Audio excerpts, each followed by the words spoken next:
welcome back to On the Road podcast with myself, Lawrence Msundwa. It is brought to you by the Road Freight SME Summit. Today I am by myself. My co-presenter is out there entrepreneurshipping. Mark is not with us today. If you have not registered for the Road Freight SME Summit 2024, I really encourage you to. Right now on your screen, I'm sure you're going to see the 2024 speaker flyer.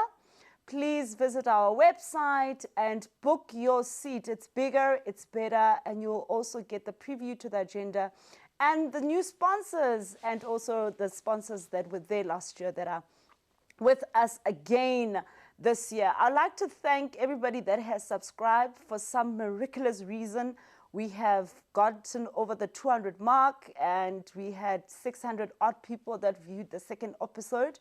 So thank you. Do make sure that you reshare and you also just make this podcast, what it's meant to be for the Road Freight SME Summit, which is the place to be.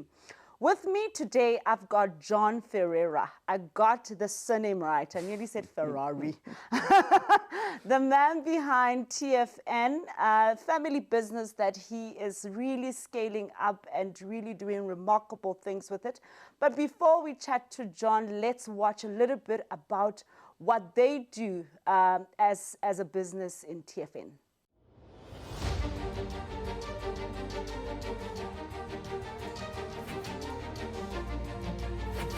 TFN is revolutionizing fuel management as a new modern oil major.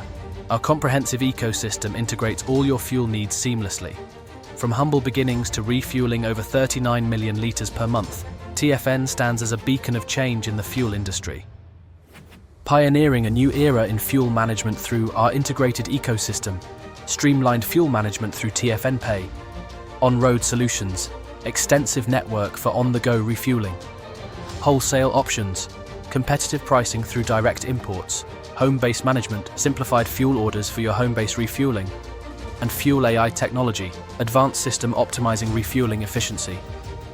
TFN, one solution, endless possibilities.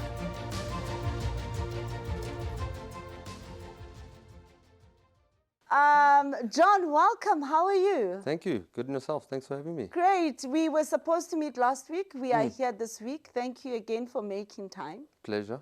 Thank you very much. So tell us about yourself. John, here you are. You've been with your dad now for 12 years. But I'm sure there's a lot of, you grew up in an entrepreneurial environment, clearly, yeah.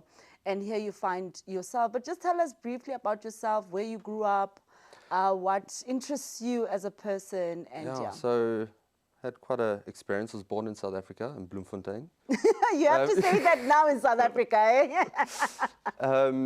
And then when I was about 2 years old, we actually moved to New Zealand and lived there for 10 years. So I've had some international experience, which is why a little boy from Bloemfontein is in English. Sounds very English. And then when we came back, we moved back to Bloemfontein, and that's when my father started TFN. And he just realized, no, Joburg is the place to be if you want to grow a business. So then we moved up to Joburg, did my schooling here, studied at the University of Pretoria, did an investment management degree. I've always been interested in the world of investing, whether it's stocks or forex or anything that's the flavor of the day. And then after university, I joined TFN with my dad. Your dad. Yeah, and then it's 12 years later, and here we are. Somebody watching doesn't know what TFN does, right? And you are, most people, even when they just read your truck fuel net, they automatically think you are a fuel distributing company. And you're more than that, actually. You're a software company. So just tell us what TFN is all about. What do you do? So TFN helps transporters manage their fuel spend. So we have a software with a network of truck stops. This software allows you to control your fuel spend. 191 truck stops, right? Is it correct. Yeah. Correct. So and growing every day. He's the biggest guy. Yeah. Growing every day. I like that. So we we give transporters the tools to manage their on-road expenditure. So you can control when your driver fills up, where he fills up, how much he fills up.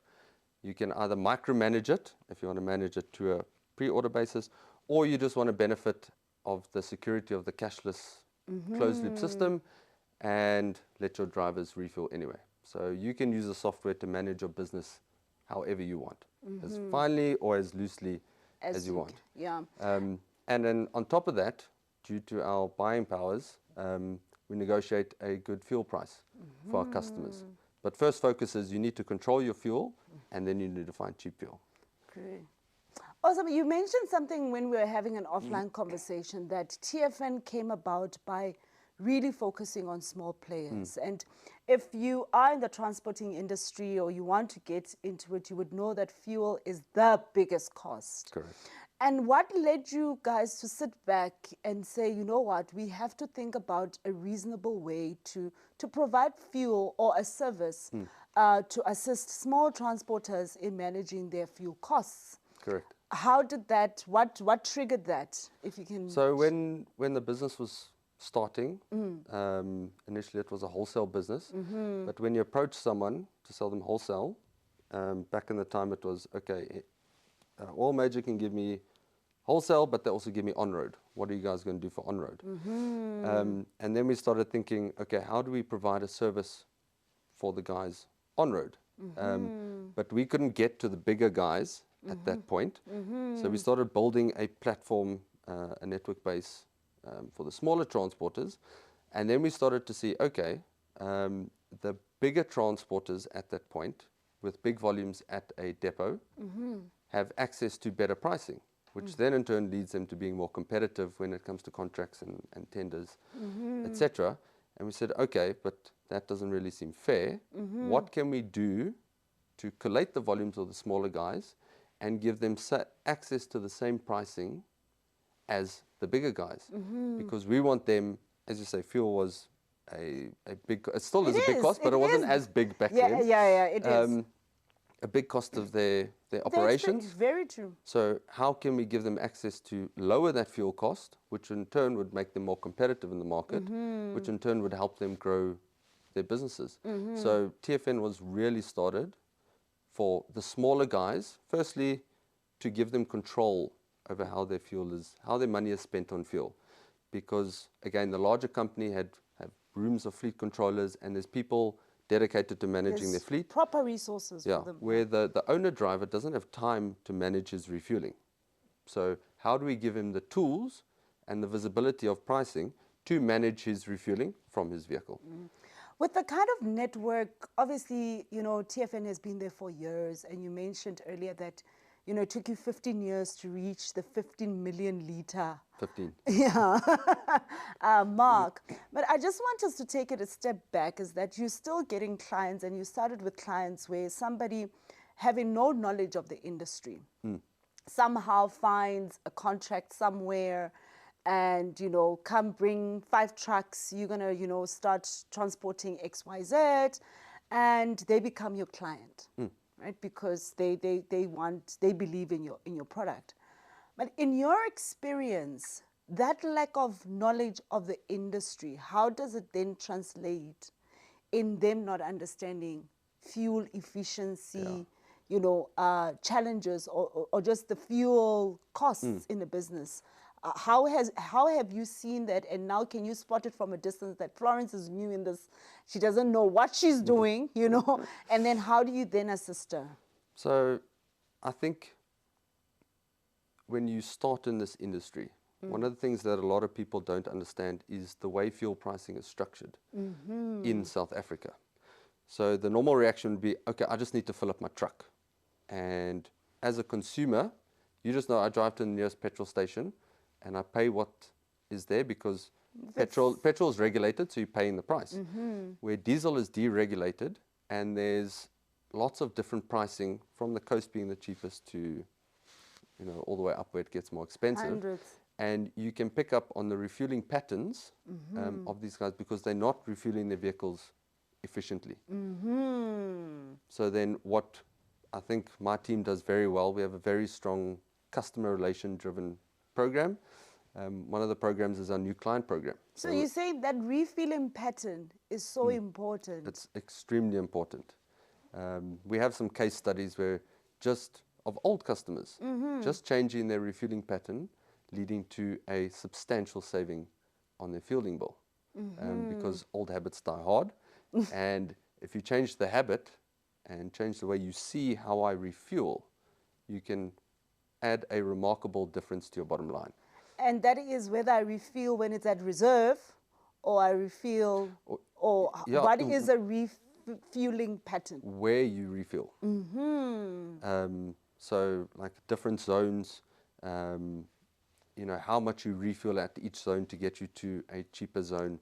So there's a lot of knowledge needed to be able to make efficient decisions on your refueling. So we would like to provide that. So we have a new client program. So when someone signs up with us, they get a dedicated person to help them, for literally to hold their hand for the first 3 months. We analyze their refueling. We give them suggestions. If they want, they come to us and say, TFN, please help me organize. I'm traveling from here to here. What would be the best place to refuel? And then we step in and with our knowledge, we help them make better decisions. Yes. It's like, it sounds more like a mapping, a routing of their routes. It's where your truck needs to go. Match it up with the best refueling to get your truck there.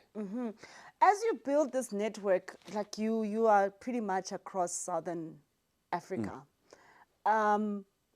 What has been difficult in building this network? Obviously, you're trying to make sure that you're reaching as many customers as possible, and also you're making your clients' life much more better, you know, to make sure that whatever it is, the cargo that they are transporting gets to where they need it to be, you know, to be delivered in the most efficient way. What has been your challenge just growing this network across Southern Africa? I think the biggest challenge is not to shotgun approach it. In terms of just shooting in the air and hope I hit something. So when we look at building our network, we take a very strategic approach to each depot. So there's analysis that goes into it. Like we go drive the routes ourselves. Would people refuel here? Because it doesn't help you just put as many depots as you can, because that's a disadvantage to the actual truck stops who sign up with us, because there's a dilution of volumes. True. But you also want to provide the needs of customers. So let's say you have a town, you can have a truck stop this side, there's one route, a specific route that goes that way, but there's another route that goes there.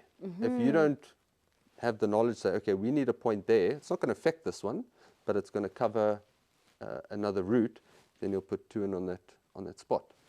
So I think growing the network has been a lot of trial and error. It's been a lot of selling, because when we started, we were unknown. So this myth that somehow, you know, you just knew people, because that was not. A lot of times when, you know, you see something growing, somebody can just conclude that, no, Florence knows everybody, you know, and it was a very easy thing for her to roll out. And I would like you to expand further on those failures.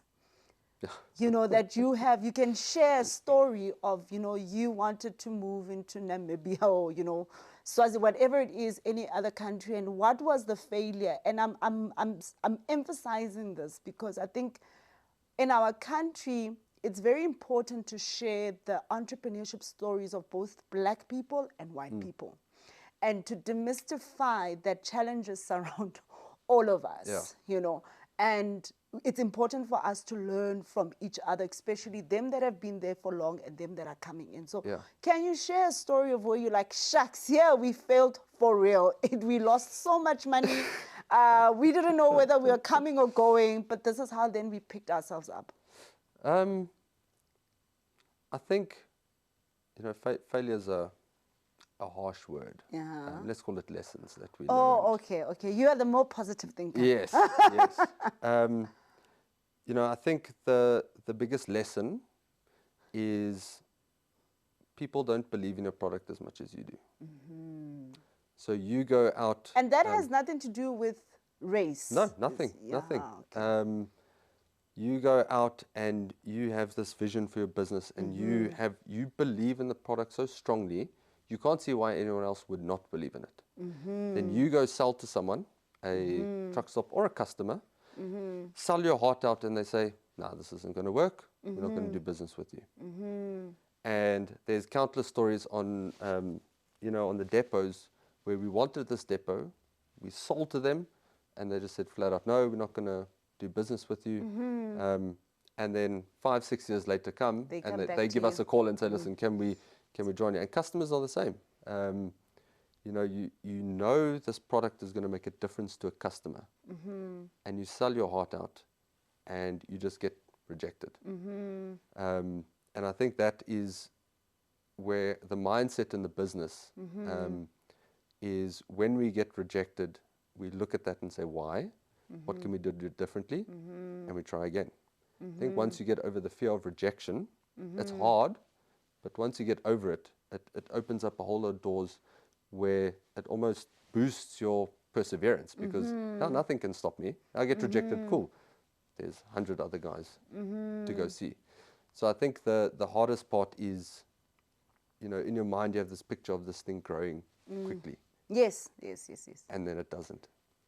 It's very easy to get despondent and say, listen, I mean, if you look at us, and we're always on the move to launch new products, new features, and we had a product that we launched for managing driver spend. Oh, right. So you can put you create a wallet for the driver, and you say, okay, every day you get to spend XYZ on overnight food. Yeah. And it pre-plans everything. And so there's no more e-wallet. No more e-wallet. And we thought, yes, this thing is going to explode. People are going to use it. And no one did. Whoa. No one did. And, we can sit here now and look back at it and really go understand why didn't people use it. The product is great. And we're learning from it, and we're going to relaunch it now 5-6 years later in a different format. But it happens. Like, it happens. We have the knowledge. We know what people need, and then they don't need that. They don't adapt it quickly. They don't adopt it quickly. And I think that's one of the biggest challenges, is how do you deal with the rejection of people not seeing what you see in that particular moment. I like that, and I think that cuts across even any business, right? any business, every industry, because you will be rejected to a very large extent. TFN has been around for years, and kudos to your dad. Thank you. The legend himself, right?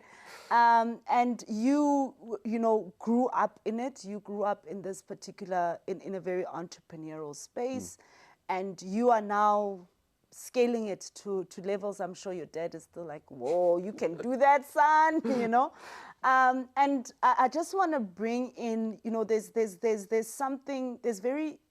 there's various elements around family businesses and dynamics of family businesses.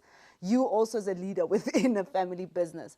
But my first question is, how has it worked out for you and your dad in now you growing into leadership in the business, being responsible for a large portion of the business now? And what has been the dynamic? Because I know a lot of family business fall apart. Or even the father and the son can have great loggerheads. But how have you guys maneuvered that? Yeah. And that does happen. You're yeah, right. yeah. I can imagine having a board meeting with your dad and you don't agree with them. I think for me, so maybe I didn't understand it in the time. But so you came in rebellious in the business. No, I wouldn't say rebellious, but there were some tough times. And reflection is always easy. So if you're going to ask me, how did we deal with it? Maybe we didn't deal with it the right way, but we're at a good place now. So I can reflect on what has happened and say, okay, the advice I could give for me being a child going into a business started by a parent, there's phases that you have to go through, and you have to accept those phases. Where the first phase is you learn. You have to learn.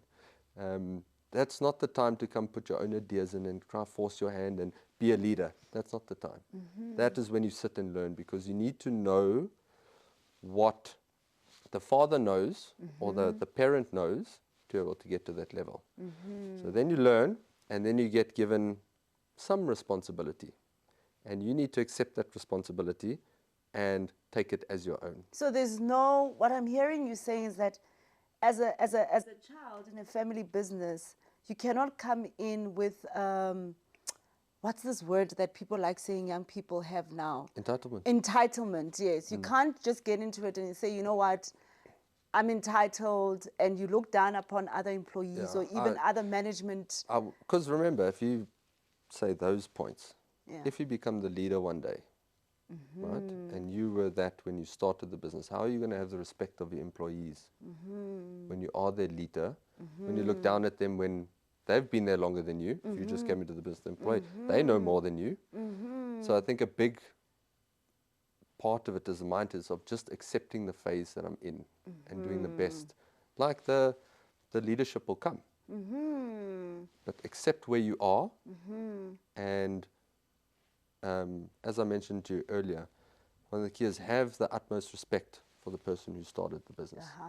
Because it's their vision, it's their business, you coming into it, although your trajectory is up top, you still need to, it's still his baby. And along with that process, there's, you have to be susceptible or receptive to the vision of the founder, because there needs to be a vision cast from the founder to the successor, because you need to carry on and build on the vision. Because that's going to be my second question, right? It's how then did you find expression in the vision? Because obviously, yes, Dad started it. He had a vision. He has, and great knowledge. But this vision now must be scaled. This vision, and you, as the one now going to lead the business, you have to find yourself in this vision, find your vision in his vision, and then combine them and move forward. Correct. And grow the business. How did you transition in that space? It's a good question. I think it was once you you understand the vision, you know where the founder wants the business to go. Then I think the real moment happens when you take ownership of that vision. It is now my vision as well. And he also allows you. Exactly. It's now my vision, and when something becomes your vision, it's like, a proper entrepreneur, that's all you can think about. Like, it's now mine, and the ownership, and your brain starts going like this. And then the ideas and your touch starts coming in, along with a abdication of responsibility from the founder. So it has to be together. You need to prove that you're ready. He needs to see that you're ready.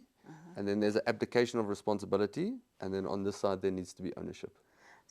You never then had a complex of saying, I'm not an entrepreneur when you started? Because I think this is where a lot of challenges, in family businesses, or even just appointing somebody in your business that can, take up a CEO role or also can be the success of the business, is they oftentimes can have a complex to say, I'm not an entrepreneur. I'm an entrepreneur, and you don't treat me like an entrepreneur and things like that. But it sounds like you never had that complex. I think, entrepreneurship is a mindset, right? Growing a family business, you've had a jump start on a lot of entrepreneurs. And if you don't see that as a privilege, then, you're going to have a problem. So I have a great foundation to live out my entrepreneurial brain. And I'm so glad you mentioned that, because a lot of people then fight without recognizing that somebody has laid the foundation. It might not be the greatest foundation, but I do have an advantage. And I'm very privileged, and I feel very fortunate and humbled to be given the opportunity to take a foundation and grow it. Yeah, because you find other people in other families, black, white, all around, saying, I'm not going to do what you're doing. You Yeah, know, I wanna be I'm my like, own I want to self. be my own self. And you're actually just taking yourself back, or also Mm. you're going to start this new thing that you're going to do to try and prove the family wrong. 100%, yeah. And, you know, you're just not having the right perspective around, I like what you just said. Like, now I don't even know what to ask you next. Like, I thought it was such a profound point you made. Let's talk leadership and entrepreneurship. Yes, entrepreneurship is a mindset. Leadership is a character thing.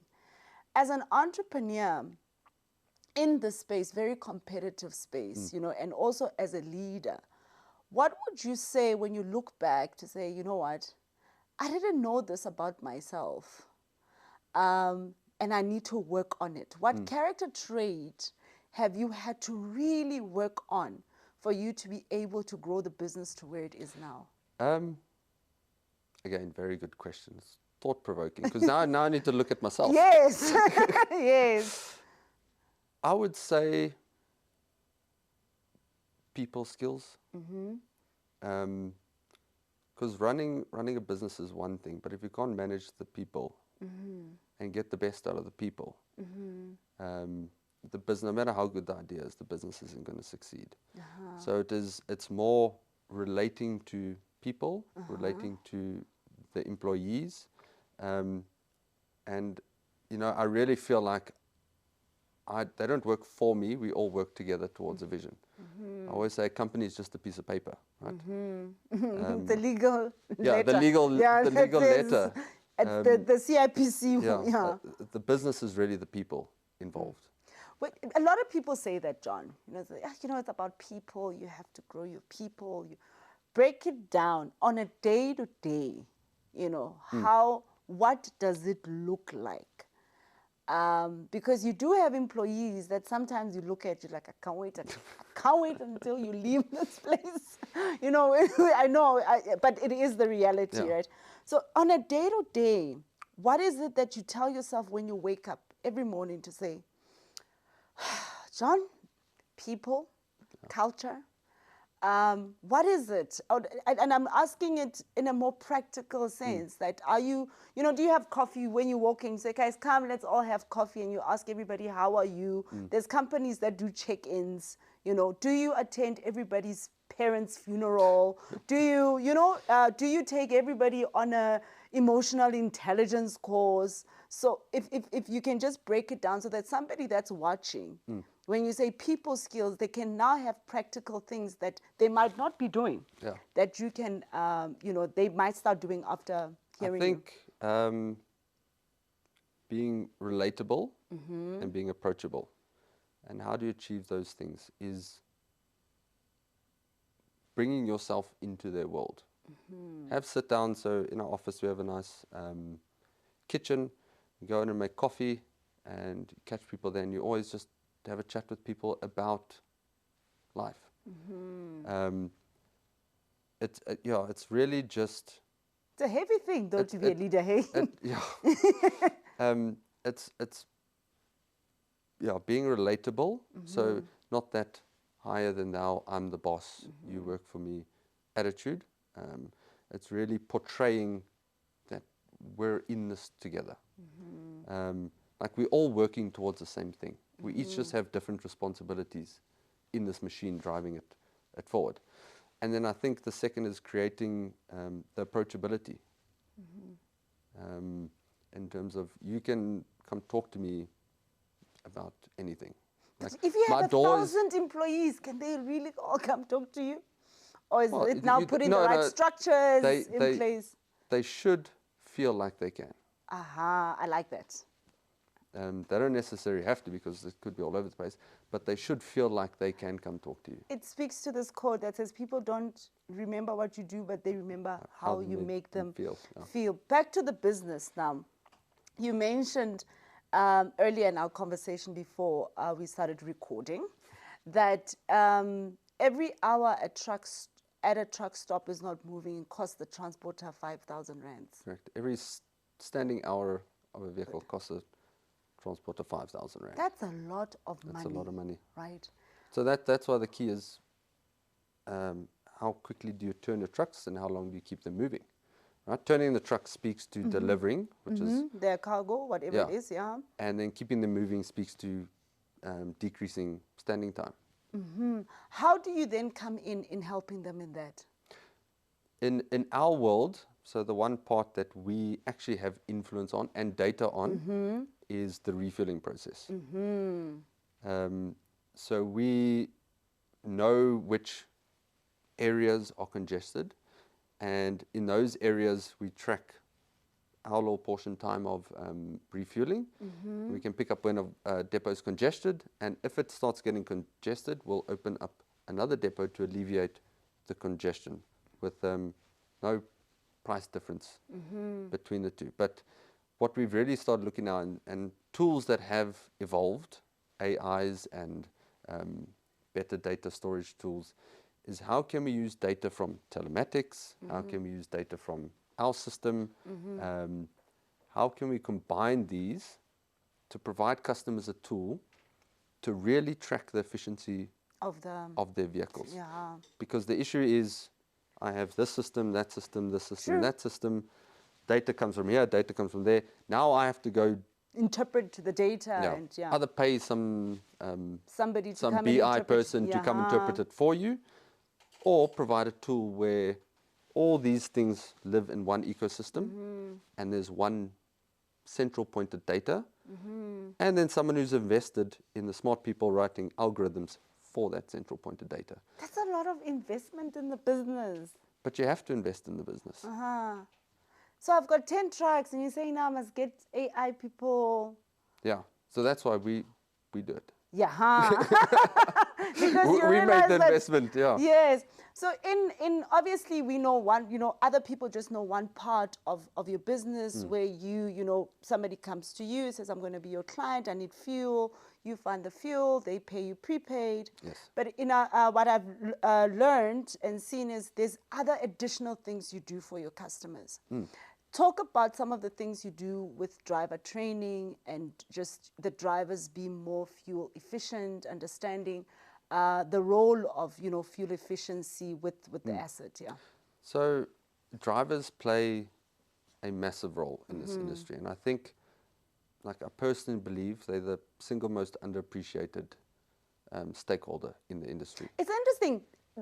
Every time I speak to somebody in the ecosystem, whether a service provider or somebody owns transporters, they say that. But it's shocking that it's not, yes, it's not materializing in that way. But anyway, continue. So a lot of drivers have the responsibility to make decisions. They obviously drive the vehicle. And if you, I'm not going to say incentivize drivers, if you can make drivers feel like they're part of something, right? Part of the business, part of the ecosystem, part of the refueling, you make them feel involved in it. Brings an aspect of ownership, because there's rules and there's ways people control drivers. But I believe, with the right mindsets around drivers, they can become real assets to your business if you give them the tools to run it. Now, TFN, we help transporters kind of manage the expenses for drivers, so it doesn't have to carry cash. With our telematics integrations, there are those CPKs that they manage. But I think there's a bigger question around drivers than just giving them incentives, incentives. I'll give you 10,000 rands or 5,000 Exactly. rands. Yeah. I'm going to ask you to be more honest, right, in that question. I'm just going to do an additional question because I was involved in an academy where we did driver training a couple of years ago before I exited that business. And we, the vision, the passion was about professionalizing the driver profession and also behavioral economics, because most drivers culture or they are cultured differently. Yes, you're talking about making sure that they have some form of ownership, and I'm sure there's many transporters out there saying, gosh, we've tried everything, that we possibly can, and these people are just not coming to the party. These people are still either stealing the fuel itself or whatever it may be. Speak to the driver in this moment and highlight, when I say speak to them, obviously this camera is here, it's saying, tell them how important fuel efficiency is to their salary. Because I think that's the only way they will understand the importance of this. You get what I'm trying to say? Is that that asset is very much what brings them an income every month. So are you saying that the asset brings an income to the company who can pay their salaries? Yes, right. And with your experience, etc., speak to that driver and encourage them to adhere to fuel efficiency. It's a very tough one. Yeah, I know. We are helping the transporters here because they've tried all they can. And I'm just giving you that opportunity. Maybe they might hear you. They might not hear the transporter. Yeah, I think, I mean, drivers are in control of that asset when they step into it, right? Almost like treat it like your own vehicle, right? It's not the company's vehicle. It is the company's vehicle. But it's your vehicle. But it's to your vehicle extent. at that point. Kind of treat it as you would treat your own. And again, that's where that fostering the ownership mentality in your employees. If he can see that that vehicle is his own and that's his little baby, it'll be clean, it'll be driven well, he'll park in safe spots. And I think it's the responsibility of the employers to, however they can, to really foster that spirit of ownership in these drivers, because when they step into that truck, they are solely responsible. Hundreds. For that truck. Hundreds. Care. I think a lot of people don't care.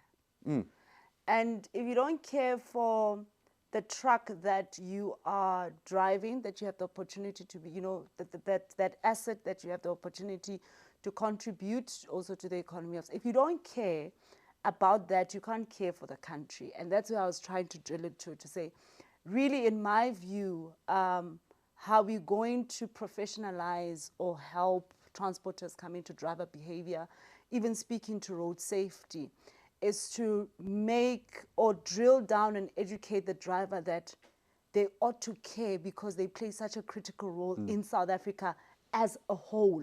Not just in that company, but in South Africa as a whole. So driver, care more. So John, a couple of my friends send me questions and I told them that I'll be speaking. You say to people, I'm speaking to somebody that's in fuel. It's like, yeah, I'm spending so much money. I want to know this, I want to know this, I want to know that. And the first question was around, obviously, their clients have fixed rates and they do also have fixed rates, but the fuel is the one that keeps on, that must be adjusted monthly. Correct.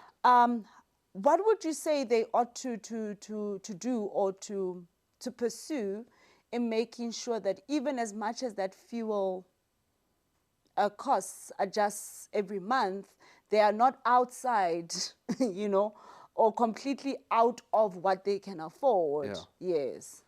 I think that would be, make sure you know what's fair in terms of the pricing, and make sure you're not getting extorted on the price, or if the price is too good to be true, they have another problem because it might not be the so right you're type saying of diesel. Visibility is very important. Visibility on pricing and be able to verify what your supplier is charging you is market related. Because market related pricing creates a scenario where everyone can eat, right? Everyone can pay their bills, pay their staff. It's competitive for the transporter, it's competitive for the supplier. It's a win-win. And where do they go to find that out? Well, at the moment you have to phone around everywhere. Yeah. I know TFN is one of the only companies in the fuel space, where if you go onto our website, our public website, you can actually see fuel pricing. When you put your first litre in with TFN, that's what you'll pay. Whoa. So it's you can, and I think that's one of the things we want to achieve in the entire industry is visibility on expenditure. Yeah. Because you don't know what's fair. Because someone can sell you anything, and there's no way to compare it against what's a fair price. I think TFN also does this. There's another question on, what devices are there to control and monitor fuel consumption. You can share, what you guys do. You can share it also from the OEM perspective. Just your thoughts on that. So I think with telematics companies, as we said, there's multiple products. If you get the top range product, they integrate with CAN bus, and that can manage your fuel expenditure or your fuel efficiency to the most accurate point. Anything before that, if you don't have the right tools, it's all theoretical consumption.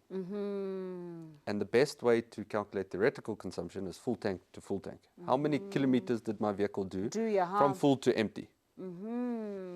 So that brings in another side of the scenario is the most efficient refueling will probably not be full to full. True. Where I have to fill up my tank every time because of how the vehicle moves and what routes they go. So I think it's each transporter has its own way to calculate their consumption, and they have their own numbers. And the only thing they have it to compare to is the OEM's requirements and standards. Yeah. Their whatever their rating they give their vehicle. So I think it's because I don't know the exact number, but even 0.1 on your CPK of your vehicle has a substantial impact on your bottom line. Because if you think, it does. A truck does 2 k's a litre. If you bring that down to 1.98, it has a substantial effect. And the industry's margins are not that great. It really does. We are about to close, but I still have like 3 more questions. So I know, right? And it's been such a great conversation. Somebody that now wants to just watching this podcast and is inspired as a student somewhere at UJ, building a software, saying this is how I'm going to change the road freight industry. What would you say they need to know? It does not matter what service they might provide, but what do you think that they need to know about how to run a successful software company providing a service into the road freight industry? I think the first bigger thing is understand your customers. Understand what they want and understand what they need. Those two are not always the same. As I said with our road wallet, we know they needed this, but they didn't want it. You need to understand both of those and provide a service to that. And secondly, be willing to grow and change with your customers. Oh, wow. Be adaptable. Be adaptable. If I look at TFN, the product we had 10 years ago is not the same product we have now. Where we chose to grow with our customers. Let's say any negative feedback, you take it, you look at it and say, okay, this must mean something. Is it something we can do with software? Yes, no. And then grow. So that's why we can cater to such a wide variety of customers, because we've grown with our customers. And I think the biggest thing is adaptability, and then the mindset of never stop innovating. It's a bit of a cliche. Yeah. And sometimes it's very difficult to be innovative when you are backstopped with a lot of challenges. I think a lot of SMEs in the current economy of South Africa, they're just congested. Yeah. And because they're not finding any space to breathe and become innovative. But if you're a software company, your software can help you breathe. If you build your software properly, look at the pain points, look at the congested spots in your business and see, okay, I have a software company. Is there anything I can do software-wise to do this? If not, is it something I can get a resource to do? If not, is it something I can outsource? But I think the growth thing is a mindset that you need to get into, which is extremely hard to keep. I like to say success is one of the biggest hindrances to growth. Right? I'm successful now. I've met this thing. Yeah, I've then I met can this get target. complacent. I have a little bit of momentum. I keep growing a little. Momentum runs out. What then? You're so right. Yesterday I was thinking that one of the most difficult thing is to keep a consistent momentum of effort. Like it's a very easy thing to say, but to keep that momentum of consistently of putting effort in your business, it's irrespective of how much you are growing, irrespective of the milestones that you have attained, you have to really, really keep at it. Access to market is a challenge. Whether is it for a transporter, whether is it for a fuel distributor, whether is it for somebody, a software company. And our country is faced with a lot of challenges, on a racial landscape. Like either white people have been in business longer, or black people are still going to try. Some black people have been in it, whatever. But long story short is only now a huge portion, or you could say, of black young people are aspirant entrepreneurs. And all of them are fighting for this thing called access to market, right? Yay, we want a client. People are in contracts for 5 years. We're not getting a client and things like that. How have you, and I don't want to assume that it's been easy for you guys. I don't want to assume that. But what would you say, or what can you say to big companies that are already in the process of making sure that they can create some form of opportunities for smaller players? What in your experience have you seen that they are not yet doing that they ought to do so that people can really grow in the industry? Yeah. It's a very tricky question. It is a tricky question. And I think the easy thing for people to say, okay, they need capital, cash flow, etc. Like we had this conversation. What I feel new entrants to this market need is the right education. In terms of not the right education, okay, you buy a truck and you put it on the road and it runs. Or you start a software company and then now it runs and you're happier. Exactly. Is how to really understand a business and how to scale a business. Because scaling is where the issues come in. The challenges are. If you scale too quickly, your business falls down. If you scale too slowly, people overtake you. So there's a good balance between how quickly I must scale my business and what I need to put in place now for me to scale a year from now. So it's always thinking, what are we going to do a year from now? What do I need to put in place now so I can handle what's going to happen in a year from now? So if I'm hearing you correctly, you're also saying that big businesses are there that are looking to transform their supply chain and bring in small and medium enterprises. They should consider putting together programs or giving them contracts that are going to help them scale. Not necessarily,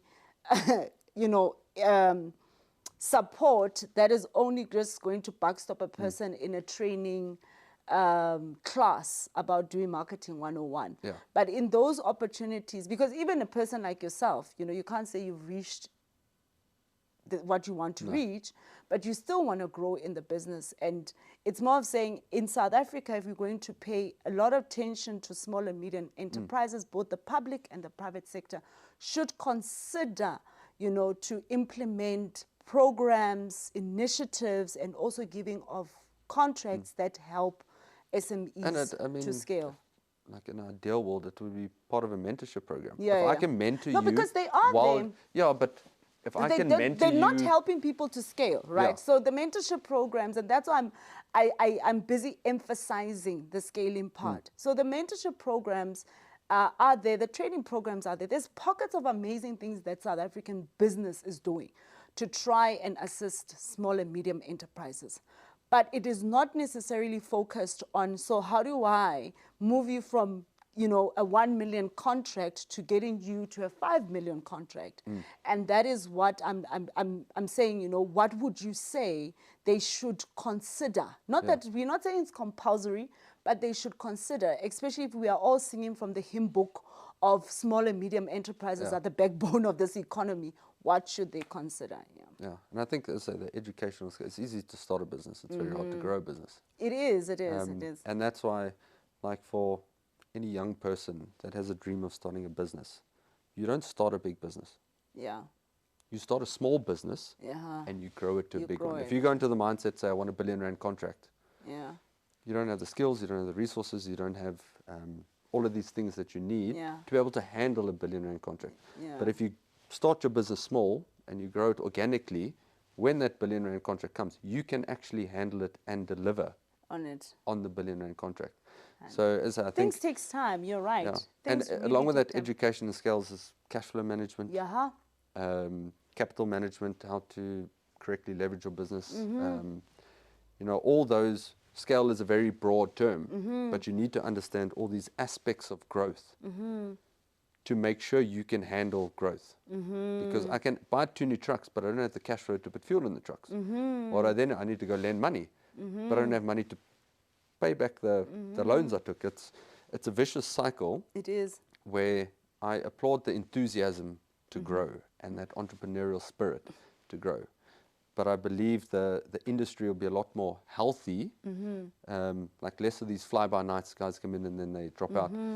If there was proper growth in the SME space, because then you'd get really good, healthy, small, medium enterprises that can service the bigger customers and that can service the industry and that can invest back into their businesses.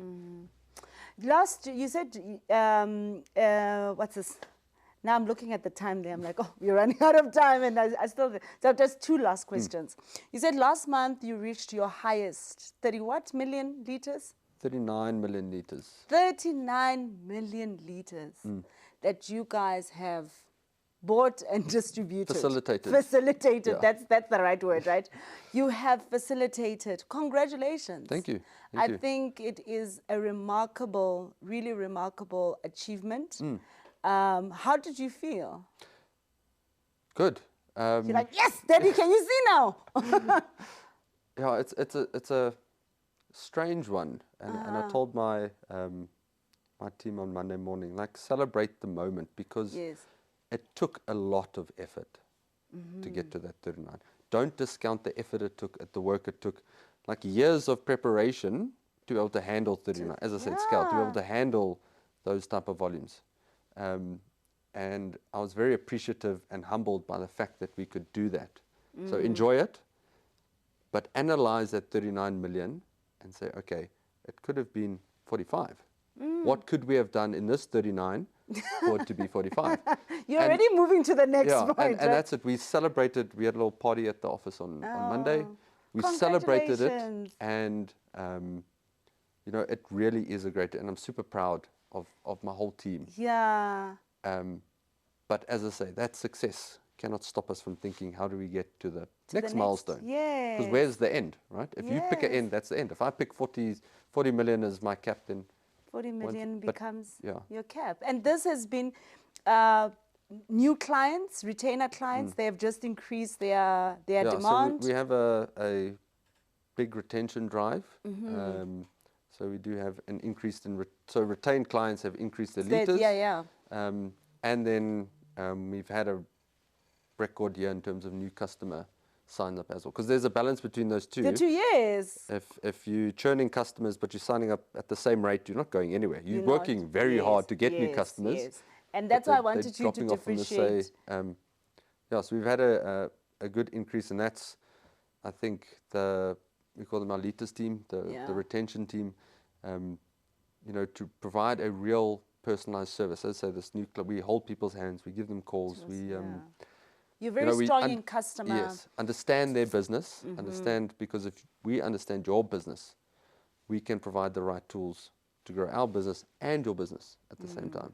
Customer we always look for win-wins. Is so important. Lastly, as we are rounding off, I would like to give you an opportunity to say something to your dad. To my dad. Yes, here you are talking about 39 39 million. milliliters. And he's laid the foundation for many years. And why I say that, I think sometimes when you are in these things and you are making progress, we fail to look back and give credit and honor to whom credit and honor is due. Or also we take advantage. I know you, man. You know I care, right? You know I'm grateful. But what would you say to your father in this moment with this kind of milestone that you've just hit last month? Yeah. I would say thank you for placing the trust in me to be a steward of his vision. Because that's, I believe, it's his vision. I'm just a steward of it to grow it. To take it further. I'm very appreciative and feel very honored to be given the opportunity to carry on his vision. And find expression. I love that relationship between entrepreneur and entrepreneur. Yeah. So there's, thank you, John, so much.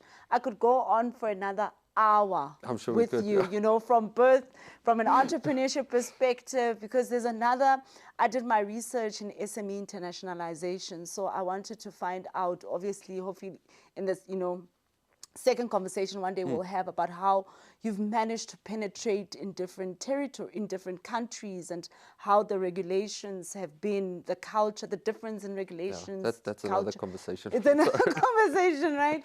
And just because social, it's a completely different, like Botswana is not the same as South Africa, and Namibia is not the same as Botswana. And I believe you'll be back and you're going to share more about how you've managed to get into Southern Africa and navigate those various challenges. Any last word from you?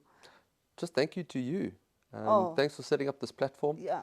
I think it's really great what you're doing, and I believe the SME market in this country has so much potential. It does. So much potential to create healthy, strong businesses. Hundreds. And I believe anything we can do to help with its, education, thought leadership, whatever that looks like. Thank you to you, and thanks for having me. Thank you so much, John. And sign up at TFN. Ne? I need to have a coupon.